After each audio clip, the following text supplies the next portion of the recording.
दिल्ली के लिए चुनाव प्रचार थम चुका है और ऐसे में जनता के सामने तमाम पार्टियों के वायदे आज आपके सामने हैं। सबसे बड़ी बात यह है कि दिल्ली का भला करने की बात हर राजनीतिक दल अपने स्तर पर करती दिखाई दे रही है। वोटरों को अपने पास लुभाने के लिए हर मुमकिन कोशिश की जा रही है।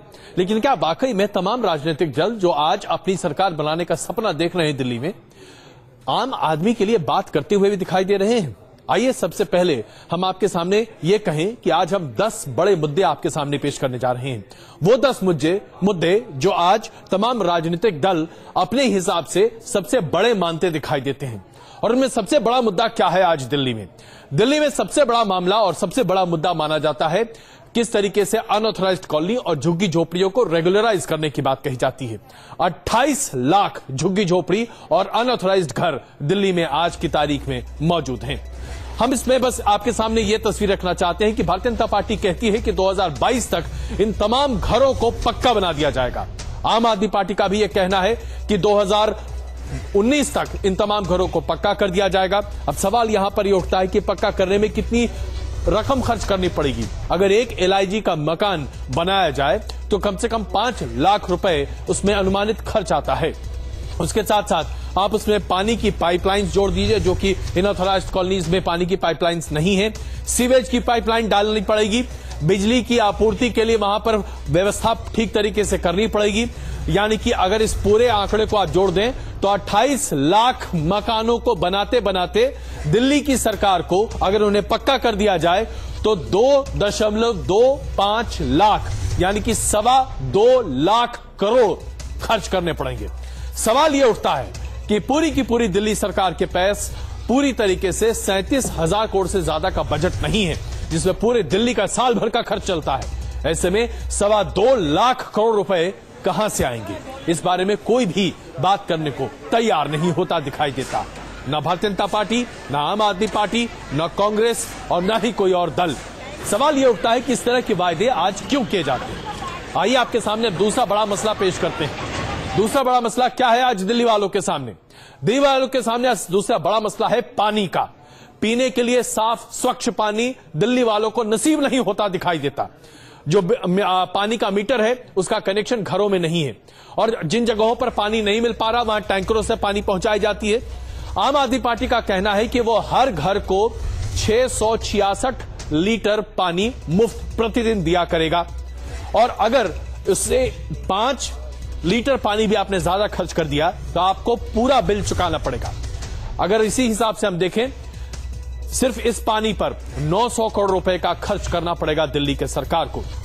फिलहाल दिल्ली को 1025 MGD पानी की जरूरत पड़ती है, जबकि दिल्ली के पास अपने स्तर पर पानी महज 818 MGD है।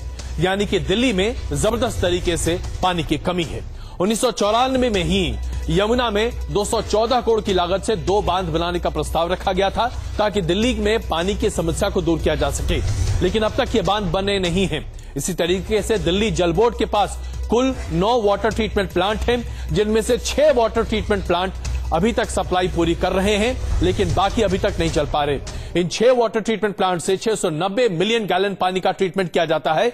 बाकी बचे 3 मात्र 45 MGD पानी बिना ट्रीट किए ही बहा दिए जाते हैं। सवाल यह उठता है कि दिल्ली वालों को पानी कैसे नसीब होगा। आम आदमी पार्टी कहती है कि 666 लीटर पानी आप प्रतिदिन प्रति परिवार इस्तेमाल कर सकते हैं। उससे ज्यादा अगर करते हैं तो फिर हम आपको यह मुफ्त पानी नहीं देंगे। भारतीय जनता पार्टी का इस पर कुछ भी कहना नहीं। उनका सिर्फ यह कहना है कि हर घर को पानी देंगे और कांग्रेस का भी यही दावा है कि हर घर को पानी देंगे। सवाल यह उठता है कि पानी कहां से देंगे?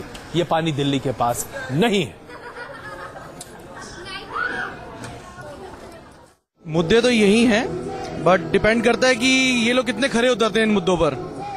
अगर केजरीवाल जी जैसा कह रहे हैं कि पानी फ्री हो जाएगा, वो तो उनके आने पे ही डिपेंड करता है। और पिछली बार की तरह अगर 49 दिनों में लेफ्ट आउट कर जाते हैं तो शायद कुछ ना हो पाए। और जहां तक बीजेपी का सवाल है, इन मेजोरिटी बीजेपी है। अगर बीजेपी आएगी तो हो सकता है शायद ज्यादा काम हो, और केजरीवाल जी ऑपोजिशन में बैठते हैं तो हो सकता है ज्यादा काम करवाएं। तो चलिए, घर की बात आपके सामने रख दी, पानी की बात रख दी। अब जरा बिजली की बात कर लेते हैं।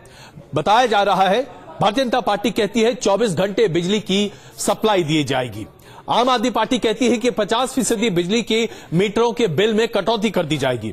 लेकिन सबसे बड़ा सवाल यह है कि हम आपको बिजली की समस्या दिल्ली की समझा देते हैं। समझिए जरा आप इस बात को अच्छी तरीके से। दिल्ली में प्रतिदिन 640 मेगावाट बिजली की जरूरत पड़ती है। दिल्ली अपने दम पर सिर्फ 951 मेगावाट बिजली का उत्पादन करती है। बाकी के बिजली को दूसरे राज्यों से खरीदना पड़ता है, यानी कि तकरीबन 3000 मेगावाट बिजली की सप्लाई बाहर से लानी पड़ती है। ठीक उसी तरीके से बिजली को आधी कीमत पर करना बिल्कुल अपने आप में मुनासिब नहीं है, क्योंकि जब अरविंद केजरीवाल की सरकार थी उस वक्त भी प्रति महीना कम से कम 150 करोड़ रुपए सब्सिडी के तौर पर बिजली कंपनियों को दिया जा रहा था। यानी कि दिल्ली की सरकार को बिजली की सब्सिडी देने के लिए कम से कम 2000 करोड़ की जरूरत पड़ेगी। अगर अरविंद केजरीवाल की बातों को आप माने तो सब्सिडी की बात कम से कम भारतीय जनता पार्टी करती दिखाई नहीं देती है। ऐसे में सवाल यह उठता है कि आखिरकार लोगों को कम कीमत में बिजली कैसे मुहैया की जा सकती है जब दिल्ली के पास खुद बिजली का कोई भी भंडार नहीं है। सवाल यह भी उठता है कि बिजली को लेकर सबसे बड़ी दिक्कत क्या है। बिजली को लेकर डिस्ट्रीब्यूशन में हो रही खामियां सबसे बड़ी समस्या के तौर पर है, यानी कि चोरी जो बिजली की होती है यह सबसे बड़ी समस्या है। और इसी से निजात पाने के लिए माना जाता है कि तमाम बिजली की कंपनियों ने ऐसे मीटर लगवाए जो कि बहुत तेजी से चलते हैं। इसके साथ साथ रिकवरी की बात भी है। 20,000 करोड़ अभी तक रिकवर नहीं किए जा सके हैं और ऐसे में किसी भी तरीके से दिल्ली में सस्ती और कंटिन्यूअस बिजली सप्लाई नामुमकिन जैसी स्थिति बनती दिखाई देती है। अब आइए आपके सामने चौथा बड़ा मुद्दा पेश करते हैं जो दिल्ली के सामने है। दिल्ली में इतनी बड़ी आबादी है, यहां पर 1,75,00,000 लोग रहते हैं। यह आधिकारिक आंकड़ा है 2011 का। जाहिर सी बात है इसमें इजाफा हो चुका होगा अब तक करीब 3 साल में। तो मानकर चलिए कि 2 करोड़ लोग आज दिल्ली में रहते हैं। बच्चे कहां पढ़ेंगे? आम आदमी पार्टी ने घोषणा किया, उनका कहना है कि 500 नए स्कूल खोले जाएंगे, 20 नए कॉलेजेस खोले जाएंगे और 1.5 लाख छात्रों को दिल्ली यूनिवर्सिटी में दाखिला दिया जाएगा। सवाल यहां पर यह खड़ा होता है जो हम आपके सामने पेश करना चाहते हैं। कुछ इसी तर्ज पर भारतीय जनता पार्टी ने भी अपने मैनिफेस्टो में ऐलान किया है। दिल्ली यूनिवर्सिटी में सालाना करीबन 2,70,000 छात्र आवेदन करते हैं और दिल्ली यूनिवर्सिटी में महज 54,000 सीट हैं जिस पर छात्र पढ़ाई कर सकते हैं। यानी कि आप सोच लीजिए कि स्थिति क्या होती दिखाई देती है। आवेदन करने वाले छात्रों की तादाद में सालाना 25 से 30,000 का इजाफा होता दिखाई दे रहा है। नए स्कूल और कॉलेज खोलने में तकरीबन 5,000 करोड़ का खर्च आएगा। दूसरा बड़ा सवाल यह है कि इन तमाम नए स्कूलों और कॉलेजों को कहां खोला जाएगा? इन्हें खोलने के लिए जमीन तो चाहिए। ये जमीन दिल्ली में कहां है? शिक्षक कहां से आएंगे? इसके बारे में क्या किसी ने कुछ सोचा है? और इसके साथ साथ जो तमाम लोग स्कूल और कॉलेज में काम करते हैं उनकी तनख्वाह का पैसा कौन देगा? क्या यह दिल्ली सरकार देती दिखाई देगी? आखिरकार दिल्ली सरकार यह पैसा कहां से लाएगी? 37,000 करोड़ में क्या क्या कर लेगी दिल्ली सरकार? चलिए आइए आपके सामने अब 5वां बड़ा मुद्दा पेश करते हैं। दिल्ली में एक जगह से दूसरे जगह जाना, अगर आप दिल्ली में रहते हैं तो यकीन मानिए इससे ज्यादा दुर्भाग्यपूर्ण स्थिति नहीं हो सकती। सड़कों पर चलने के लिए बिल्कुल जगह नहीं है और सवाल यह उठता है कि दिल्ली में आज की डेट में जिस स्थिति पर रोजाना नई गाड़ियां खरीदी जा रही हैं, यह अपने आप में बहुत विकट स्थिति है।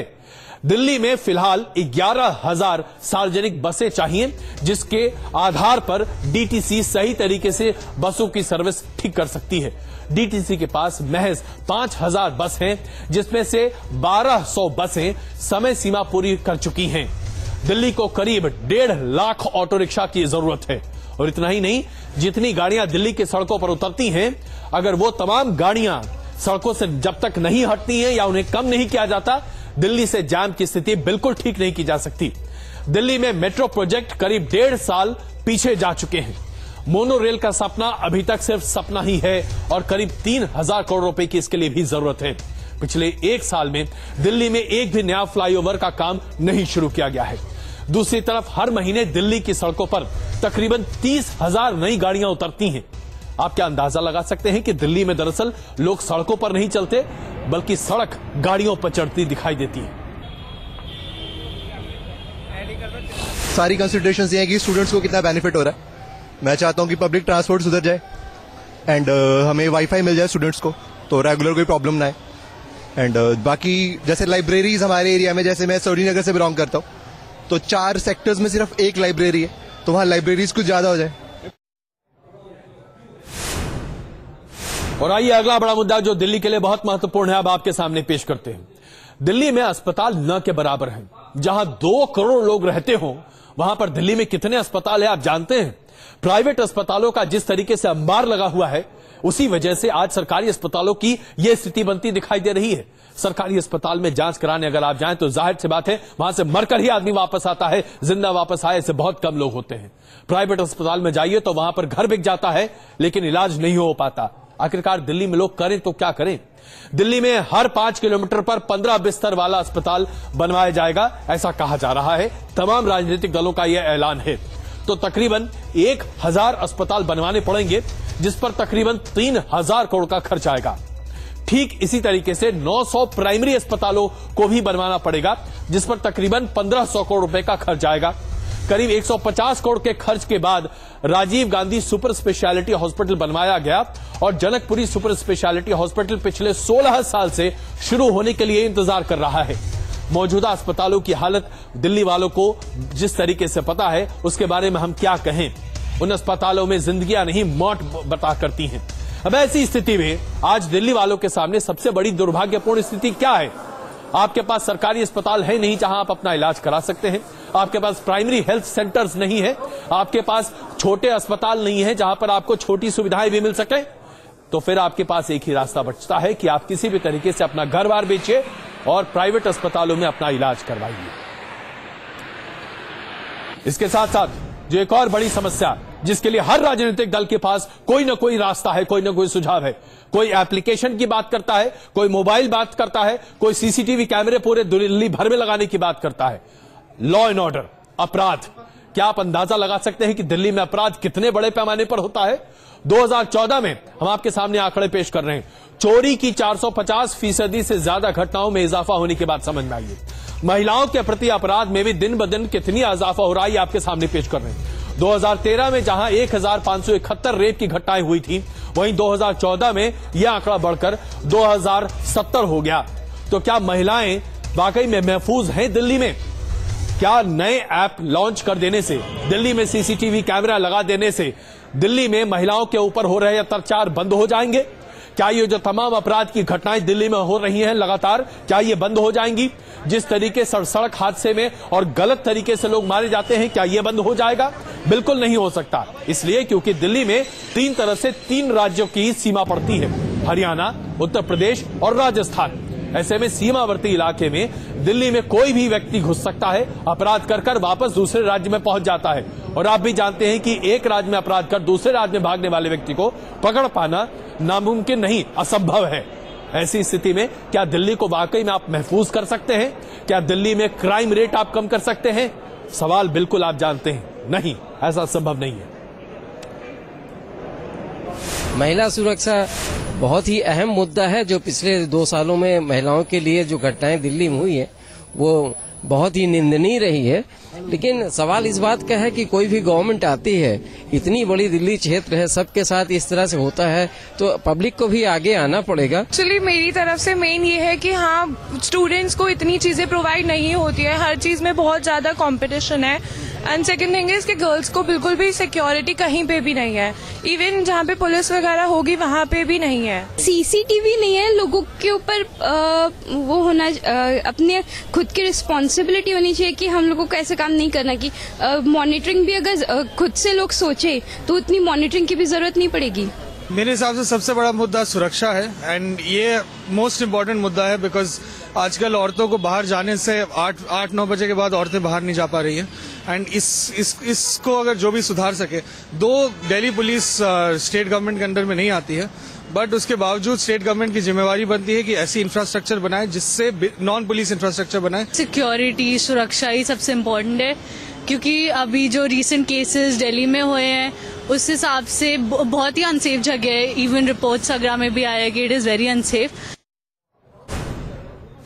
लोगों की भावनाएं कैसी हैं आपके सामने हम प्रस्तुत कर रहे हैं लगातार। अब आइए, राजनीतिक दलों द्वारा एक और वायदा जो कि दिल्ली वासियों के लिए बार बार किया जाता है। दिल्ली में युवाओं की संख्या बहुत ज्यादा है, इसलिए दिल्ली में युवाओं को रोजगार दिया जाना चाहिए। सवाल ये उठता है कि दिल्ली में लोगों को रोजगार के अवसर कैसे मुहैया कराए जा सकते हैं। क्या दिल्ली में बड़े उद्योग लगाए जा सकते हैं? दिल्ली में जगह कहां है इसके लिए? दिल्ली में क्या बड़ा कारोबार किया जा सकता है? दिल्ली में जगह कहां है इसके लिए? यहां पर जिस तरीके से महंगाई है, अगर आप यहां पर 1 स्क्वायर फीट जमीन भी खरीदने जाएं तो उतने में नोएडा या हरियाणा में 15 स्क्वायर फीट जमीन मिल जाती है। तो ऐसी सूरत में आप रोजगार के अवसर कहां पैदा करते दिखाई दे सकते हैं? सवाल यहां पर आज हम आप सबों के सामने यह खड़ा करना चाहते हैं कि अगर आज यहां पर दिल्ली में उद्योग नहीं लगाए जा सकते, लघु उद्योगों की स्थिति बहुत ज्यादा खस्ताहाल है, वहां पर कारोबार नहीं चल पा रहा, वहां पर लोगों को रोजगार नहीं मिल पा रहा, तो ऐसे में सर्विस सेक्टर में आने के अलावा और सॉफ्टवेयर सेक्टर में जाने के अलावा दिल्ली के पास कोई रास्ता नहीं है। सवाल यह खड़ा होता है कि अगर सॉफ्टवेयर सेक्टर में कोई भी कारोबार शुरू करना है तो वो कारोबार नरेला या इस तरह के दूर दराज इलाकों में कोई क्यों करना चाहेगा, जब उससे बेहतर सुविधाएं दिल्ली से सटे नोएडा और गुड़गांव में मिल रही हों। जाहिर सी बात है, तमाम कंपनियां इन दो जगहों पर जाती दिखाई देती हैं। दिल्ली में कोई भी नई कंपनी खुलती नहीं दिखाई देती। ऐसे में नौकरियां कहां से दिल्ली में नौजवानों को मिलती दिखाई देंगी? क्या इसके बारे में कोई भी राजनीतिक दल कोई ठोस नीति सामने लाता हुआ दिखाई दे रहा है? जी नहीं, बिल्कुल नहीं। और यही स्थिति है, हर कोई वायदा करता दिखाई दे रहा है। लेकिन हम आपको ये दावे के साथ कह सकते हैं कि जिन मुद्दों को आज हमने आपके सामने उठाकर रखा है, ये तमाम मुद्दे हर मैनिफेस्टो में आपको जरूर मिल जाएंगे, लेकिन इन मुद्दों पर किसी भी राजनीतिक दल के पास कोई ठोस योजना नहीं है, और ये हम दावे के साथ कह सकते हैं। मेरे लिए सबसे अहम मुद्दा रोजगार का है। मैं किसी भी पार्टी से रोजगार चाहता हूं और मैं उस पार्टी को सपोर्ट करूंगा जो मुझे रोजगार देगी। और अभी जो घोषणा पत्र मैंने देखे हैं, जैसे आपका घोषणा पत्र देखा है, कांग्रेस का घोषणा पत्र देखा, उसमें ये कहा है कि जो भी ठेके की व्यवस्था है उसको बंद किया जाएगा और जो परमानेंट वैकेंसी निकाली जाएगी, तो हम उस पार्टी को सपोर्ट करेंगे जो मतलब परमानेंट हमें रोजगार देगी। ये तो सबसे ज्यादा महंगाई का है। महंगाई बहुत तेजी से बढ़ी है, सब्जी और फल बहुत तेजी से बढ़ गए हैं, पेट्रोल के दाम कम हो रहे हैं, ठीक है, वो सरकार कम नहीं कर रही है, वो तो इंटरनेशनल में कम हो रहे हैं, इसलिए कम हो रहे हैं। करप्शन इसलिए क्योंकि जब तक आपकी करप्शन बिल्कुल कोर से खत्म नहीं हो जाती तब तक प्रोग्रेस होएगी नहीं। जो देश का इतना सारा पैसा है जो गलत जगहों पर जा रहा है, स्विस बैंक कह लीजिए, कहीं पर भी जा रहा है, ठीक है, उस चीज को आप जब तक खत्म नहीं करेंगे तब तक लोगों तक फैसिलिटीज और अलग अलग चीजें नहीं पहुंचेगी जिन्होंने उनकी सबसे ज्यादा जरूरत है। हमने आपके सामने 8 बड़े मुद्दे पेश किए और ये 8 मुद्दे ऐसे हैं जो दिल्ली की जनता की भलाई के लिए जरूरी हैं। किसी भी राजनीतिक दल का मैनिफेस्टो या विजन डॉक्यूमेंट उठाकर आप देख लीजिए, लेकिन दिल्ली की जनता के सामने इन तमाम मुद्दों पर किसी भी राजनीतिक दल का कोई भी स्पष्ट दृष्टिकोण नहीं है। और वो इसलिए क्योंकि इन समस्याओं से दो चार होने के लिए दिल्ली की सरकार कतई तैयार नहीं है। सबसे बड़ी बात यह है कि इसके लिए पैसा नहीं है, और जब पैसा नहीं है तो विकास कहां से होता दिखाई देगा। वायदे बहुत बड़े बड़े किए जा रहे हैं दिल्ली के चुनाव में खास करके, लेकिन हम आपको यह कह दें, ये सिर्फ मुंगेरी लाल के हसीन सपने हैं जो चुनाव के पहले आप जरूर देख रहे हैं, लेकिन चुनाव के बाद इन्हें यथार्थ में तब्दील कर देना किसी भी राजनीतिक दल के लिए असंभव जैसी स्थिति है। चलिए आज की दूसरी बड़ी खबर आपके सामने पेश करते हैं। इशरत जहां एनकाउंटर केस में पूर्व आईपीएस अधिकारी डीजी बंजारा को जमानत मिल गई है। अहमदाबाद की विशेष अदालत ने इस मामले में आईपीएस अधिकारी पीपी पांडे को भी बेल दी थी है। किसी शर्त पर भी मिली है इन दोनों को जमानत। आइए हम आपको दिखाते हैं इस छोटी सी रिपोर्ट में। अहमदाबाद की सीबीआई अदालत में इशरत जहां एनकाउंटर केस की सुनवाई हुई। सुनवाई के बाद अदालत ने डीजी बंजारा और पीपी पांडे को जमानत दे दी। कोर्ट ने बंजारा को 2 लाख रुपए के बेल बॉन्ड पर जमानत दी, तो पांडे को 1 लाख रुपए के निजी मुचलके के साथ 2 जमानती बॉन्ड भरने पर मिली। डीजी बंजारा साहब के भाई के नाते और विनोद गज्जर साहब की जो एडवोकेट्स की टीम है उसके एक साथी के नाते मैं बहुत खुश हूं, हमारा पूरा परिवार बहुत खुश है। कोर्ट ने दोनों को सशर्त जमानत दी है। शर्तों के मुताबिक दोनों अधिकारी जमानत पर रिहा होने के बाद गुजरात में एंट्री नहीं कर सकते। उन्हें केस से जुड़े गवाहों से भी दूर रहना होगा। अदालत ने दोनों के देश छोड़कर जाने पर भी रोक लगा दी है। हर वर्किंग सैटरडे को मिस्टर बंजारा ये कोर्ट में प्रेजेंस मार्क करवाएंगे। ये ट्रायल जब चलेंगे तब यहाँ रहेंगे। इसके अलावा जब तक फर्दर ऑर्डर नहीं होता है वो बॉम्बे में रहेंगे। दरअसल बंजारा और पांडे पर 2004 में इशरत जहां और उनके 3 साथियों की फर्जी मुठभेड़ में हत्या करने का आरोप है। सीबीआई के मुताबिक गुजरात पुलिस ने इशरत की हत्या की साजिश की थी। 2007 में जेल में वंजारा पर सोहराबुद्दीन, तुलसी प्रजापति और इशरत के फर्जी एनकाउंटर का आरोप है, जबकि इशरत जहां केस में आरोपी पांडे 18 महीने पहले यानी जुलाई 2013 से जेल में है। कोर्ट ने डीजी वंजारा पर गुजरात में प्रवेश की पाबंदी लगाई है और कोर्ट ने ये भी कहा है कि डीजी वंजारा हर शनिवार को सीबीआई की स्पेशल कोर्ट में हाजिरी भी देंगे।